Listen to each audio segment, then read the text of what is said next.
شروع کرتا ہوں اللہ رب العزت کے بابرکت نام سے جو بڑا ہی مہربان اور نہایت ہی رحم کرنے والا ہے۔ ارشاد باری تعالی ہے جس کا معنی و مفہوم ہے، اے میرے محبوب محمد مصطفیٰ صلی اللہ علیہ وسلم، اب اپنے اس بھائی الیاس کا بھی ذکر سن کہ وہ کیسے تھے اور انہوں نے اپنی امت کو کیسی تبلیغ اور دعوت دینے کے بعد کیسی تکلیفیں برداشت کی۔ سیدنا الیاس یہ حضرت ہارون علیہ السلام کی ذریت میں سے تھے، اور ان کا زمانہ یسع پیغمبر یسع ان کے دور میں یہ ہوئے، اور یہ بھی تکوینی امور کے پیغمبروں میں شمار کیے جاتے ہیں، جیسے کہ حضرت خضر علیہ السلام کے بارے میں جو روایات ہیں کہ حضرت خضر علیہ السلام زندہ ہیں، اور ان میں اختلاف ہے، بعض کے نزدیک زندہ ہیں، بعض محدثین اور مفسرین کے نزدیک وہ فوت ہو چکے ہیں، لیکن الیاس علیہ السلام کے بارے میں جو یہ کہا جاتا ہے کہ وہ زندہ ہیں، یہ زندہ نہیں ہیں، یہ اللہ تعالیٰ کو اپنے اس دور کے اعتبار سے جب آئے تو تبھی وفات آپ نے حاصل کی اور اللہ تعالیٰ کے پاس پہنچ گئے۔ یہ روایت جو لوگوں میں مشہور ہے کہ حضرت خضر بھی زندہ ہیں اور حضرت الیاس بھی زندہ ہیں، حضرت الیاس کے بارے میں یہ روایت صحیح نہیں ہے۔ حضرت الیاس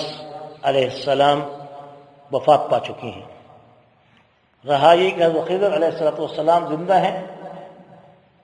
اگر وہ زندہ ہیں تو پھر نبی کریم صلی اللہ علیہ وسلم کے زمانے میں ان کا کوئی واقعہ کیوں نہیں پیش آیا، جبکہ تمام پیغمبر حضور علیہ السلام کے ہاتھ پر ایمان کو قبول کرنا اور آپ کا امتی بننے کا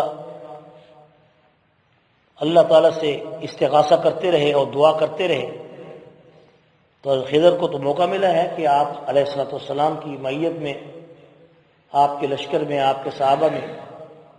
وہ شامل ہوتے۔ ایسا کوئی واقعہ حدیث سے ثابت نہیں ہے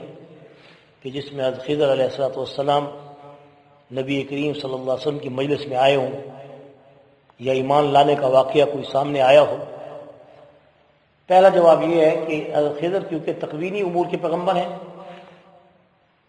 اور نبی کریم صلی اللہ علیہ وسلم شرعی امور کے پیغمبر ہیں۔ یہ بڑی کام کی باتیں ہیں، غور سے سنا کریں اور توجہ سے، محبت سے سنا کریں،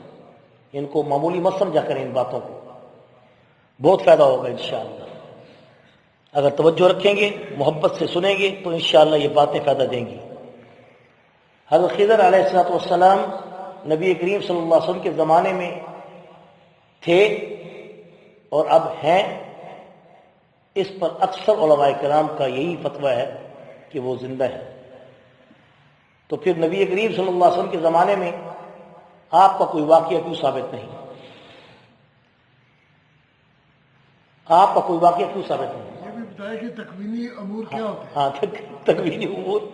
اور شرعی آپ جو سو رہے ہیں اس لیے میں آپ کو توجہ دلا رہا ہوں۔ میں جیسے نیند کر رہے تھے، میں اس لیے بار بار اشارے دے رہا تھا۔ ایک سٹیک ہاتھ سے رکھے، سٹیک ہاتھ سے رکھے، ایسے لگا دی، وہ پھر سنانے والے پر اثر پڑتے ہیں کیا حضرت جنا سو رہے ہیں۔ خضر علیہ السلام تکوینی امور کے پیغمبر تھے، اور حضرت موسیٰ علیہ السلام کے زمانے میں ان کا واقعہ جو پیچھے سورہ کہف میں آپ نے سنا پڑھا، تو یہ آپ کے زمانے کے تھے۔ تو ان کا واقعہ دیکھیں آپ کے سامنے ہے کہ شرعی امور کے پیغمبر کو تکوینی امور کے پیغمبر پر تقویت حاصل ہے، اور تکوینی امور کے پیغمبر کا کام امت کے ساتھ گھل مل کے رہنا نہیں ہوتا، اور امور شریعت کا بجا لانا نہیں ہوتا کہ ان کو امور شریعت دے کر بھیجا جاتا ہے، نبی بنا کر بھیجا جاتا ہے، لیکن ان کی ترویج کو کرنے کے لیے اور پیغمبر ہوتے ہیں جو اس مشن کو آگے لے کے چل رہے ہوتے ہیں۔ لیکن تکوینی امور کے پیغمبر کی ڈیوٹی مختلف ہوتی ہے، شرعی امور کے پیغمبر سے. شرعی امور کے پیغمبر کی ڈیوٹی یہ ہے کہ وہ درس و تدریس، دعوت و تبلیغ اور امت کو 24 گھنٹے ان کی رہنمائی اور ان کے اندر رہ کر ان امور کو بجا لانا، یہ شرعی امور کے پیغمبر کا کام ہے. اور تکوینی امور کے پیغمبر جو ہوتے ہیں وہ سری مخفی علوم کے ساتھ بھیجے جاتے ہیں، اور ان میں بہت سے ایسے خرق عادت واقعات ہوتے ہیں، جیسے خضر کے واقعات آپ نے سنے کہ موسیٰ علیہ السلام کیا کہتے رہے کہ اے خضر یہ کیا کر دیا، بچے کو مکہ مار دیا، اس کو مار دیا، پھر اس کے بعد کشتی کا تخت نکال دیا، پھر تیسرا دیوار کو سیدھا کر دیا. تو یہ ساری باتیں تکوینی امور سے تعلق رکھتی ہیں، اس کا شرعی امور سے تعلق نہیں ہے. اب کوئی یہ کہے کہ یہ امور اعلیٰ ہیں اور وہ کم ہیں شرعی، تو یہ فیصلہ ہے اٹل ہے کہ شریعت جو ہے وہ تکوینی امور پر فوقیت رکھتی ہے،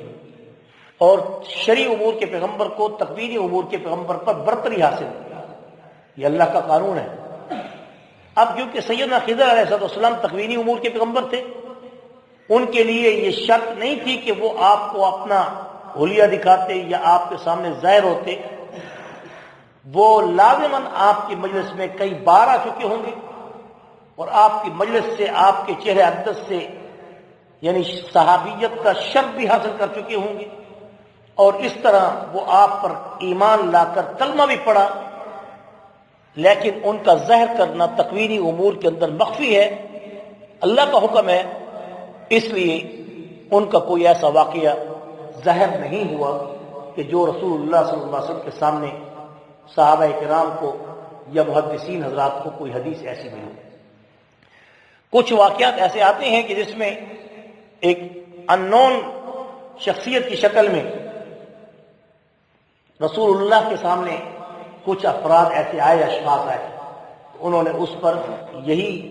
احتمال کیا ہے کہ اس سے مراد حضرت خضر علیہ السلام تھے.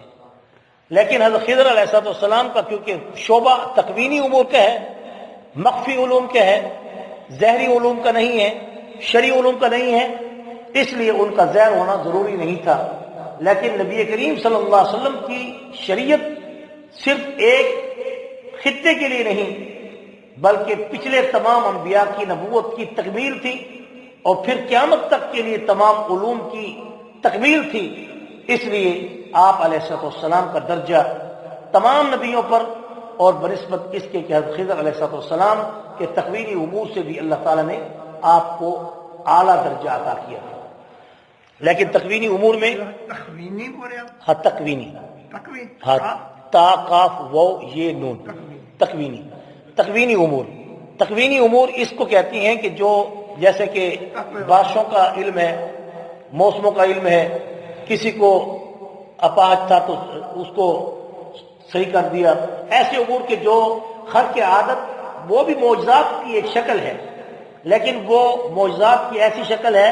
کہ جس میں وہ ظاہری طور پر بھی اس کا کوئی علم ثابت نہیں ہوتا اور کوئی اس کا عمل ثابت نہیں ہوتا، اور وہ کام کر کے چلے جاتے ہیں اور ظاہر بھی نہیں کرتے، اور اس میں اللہ کا حکم یعنی کار فرما ہوتا ہے. جہاں کہیں اللہ تعالیٰ حضرت خضر علیہ السلام کو بھیجنا چاہتے ہیں تو وہاں وہ بھیج دیتے ہیں کسی بندے کی مدد کرنے کے لیے یا کسی بندے کے کام کو ٹھیک کرنے کے لیے. وہ مدبرات امر میں سے نہیں ہے کہ اس کو پکارا جائے. فرشتوں کو بھی آپ نہیں پکار سکتے جب مدبرات امر